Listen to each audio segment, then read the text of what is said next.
Halo teman-teman, kita kembali lagi ke pembahasan kita melanjutkan yang kemarin, masih tentang cultural studies atau kajian budaya, dimana kemarin kita sudah ngobrolin tentang sejarah kajian budaya.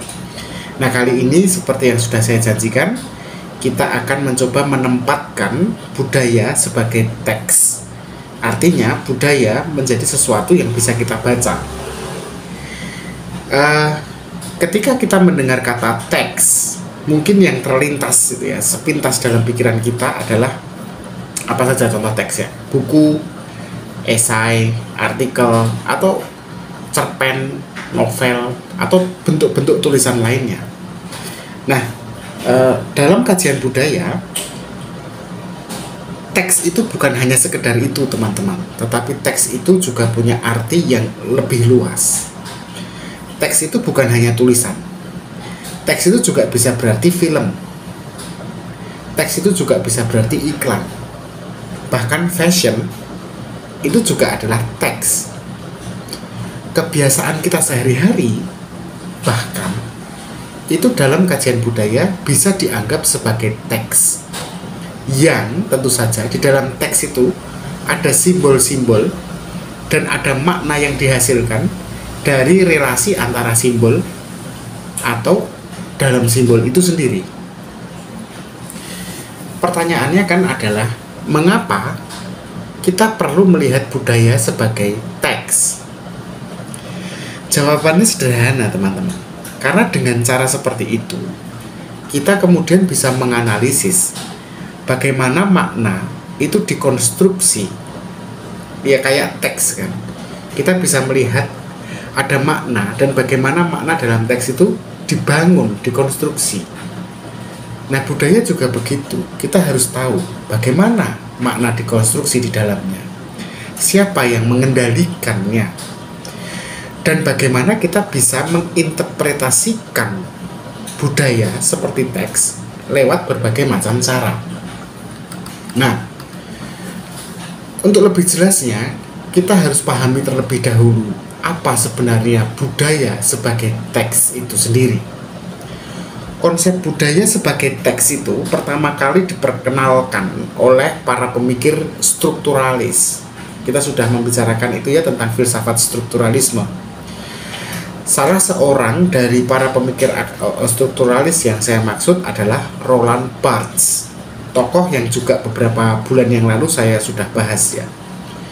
Jadi Roland Barthes itu melihat bahwa segala sesuatu di dalam kebudayaan atau bahkan dalam kehidupan sehari-hari kita itu kan di dalamnya ada sign-nya, ada tandanya, di mana tanda itu disusun oleh signifier atau penanda dan signified kalau teman-teman ingat. Tapi selain tanda ada juga makna. Jadi tanda dan makna itu ada dalam kebudayaan, dalam budaya, dan itu bisa diuraikan layaknya kita membaca sebuah teks. Contohnya, iklan. Iklan ini kan adalah produk budaya. Nah, kalau kita lihat, sebuah iklan itu bukan hanya sekedar gambar atau kata-kata. Iklan itu mengandung pesan tertentu yang ingin disampaikan kepada audiens. Oke, itu iklan. Lainnya lagi fashion misalnya. Kalau kita bicara fashion, kita bicara pakaian. Kalau kita bicara pakaian, coba teman-teman refleksikan pakaian yang teman-teman kenakan. Pakaian yang teman-teman kenakan ini kan bukan hanya soal kenyamanan ya, tapi juga bisa menjadi simbol status teman-teman, identitas yang ingin teman-teman tonjolkan atau tunjukkan pada orang-orang. Atau kadang-kadang pakaian juga merupakan bagian dari ekspresi diri kita. Nah, teman-teman, kalau kita kemudian menganggap budaya atau meletakkan budaya sebagai teks, maka ada beberapa pendekatan sebenarnya untuk bisa membaca budaya dalam posisinya sebagai teks. Ada 3 cara. Pertama adalah semiotika, kedua adalah dekonstruksi, dan ketiga adalah analisis ideologi. Nah, tiga cara ini yang nanti akan kita gunakan terus-menerus ketika kita melihat budaya. layaknya tiga-tiganya ini juga sering digunakan ketika membaca sebuah teks, entah itu novel, cerpen, ataupun bentuk-bentuk tulisan lainnya. Kita mulai dulu dari semiotika. Semiotika adalah ilmu yang mempelajari mengenai tanda dan simbol dalam budaya tentu saja. Nah, tadi sudah saya sebut ada tokoh strukturalis yang bernama Roland Barthes. Roland Barthes misalnya, dia menganalisis bagaimana iklan dan objek sehari-hari itu punya makna yang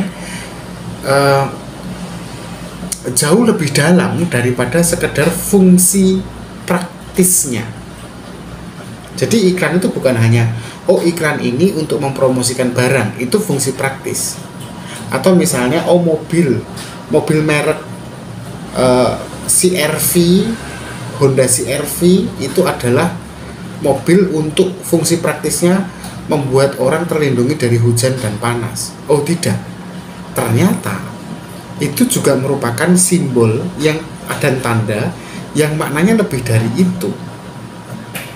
Bisa jadi nilai identitas, status sosial, dan sebagainya. Roland Barthes itu menggunakan semiotika, melihat mobil iklan sebagai tanda. Kemudian tadi yang sudah saya sebut juga, cara yang kedua membaca budaya adalah lewat dekonstruksi. Teman-teman ingat nggak tokoh pemikir yang bernama Jacques Derrida? Kita sudah membahasnya juga beberapa bulan yang lalu. Kalau teman-teman ingat, pendekatan yang dikembangkan oleh Jacques Derrida yang dia menggunakan teks atau gramatologi, kalau teman-teman ingat.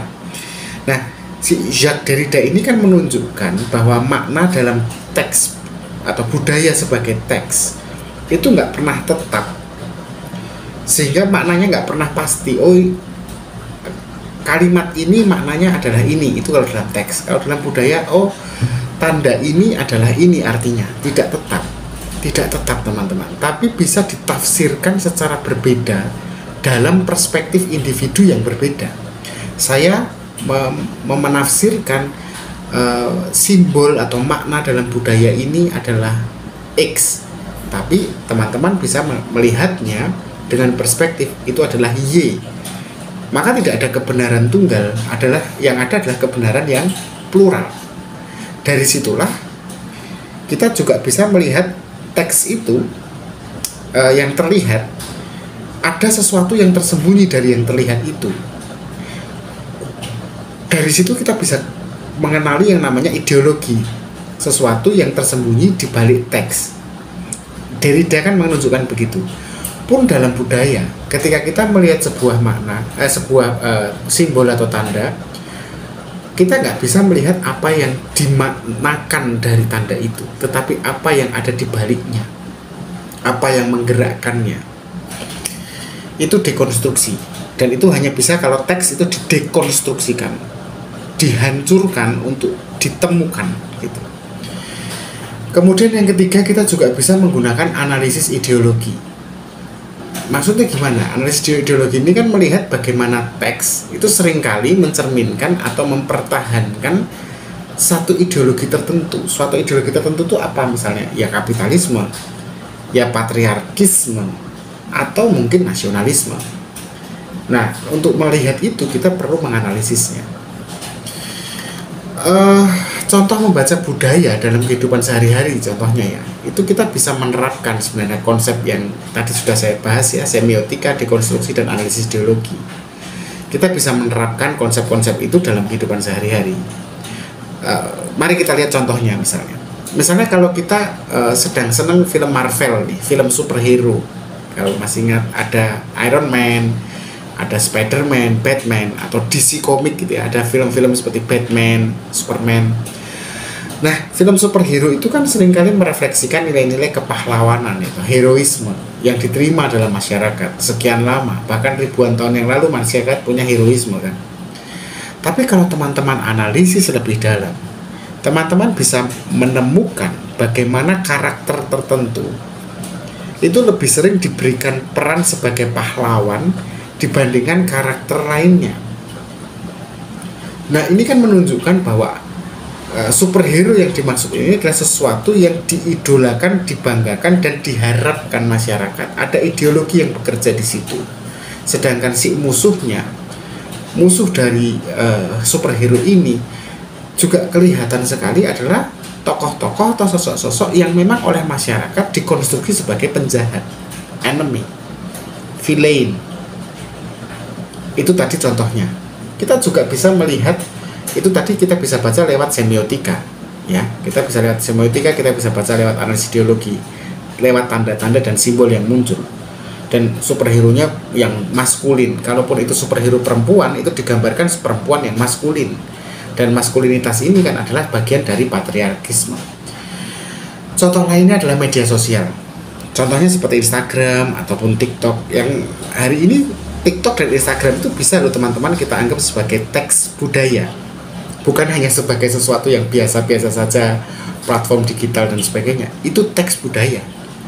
Nah, coba kalau teman-teman refleksikan, apa yang dianggap viral, bagaimana orang menampilkan diri mereka di TikTok ataupun di Instagram, dan bagaimana kemudian algoritma bekerja, semuanya itu punya makna budaya yang bisa kita analisis lewat semiotika tadi, lewat dekonstruksi maupun analisis ideologi. Itu tadi baru 2 contoh ya. Contoh lainnya misalnya lagi, kalau kita melihat tradisi dan ritual dalam masyarakat, ya ini hubungannya dengan budaya dan tradisi hari-hari ini ya. Misalnya mengenai pernikahan aja misalnya, atau upacara keagamaan kalau mau yang masuk ke bidang religius ya.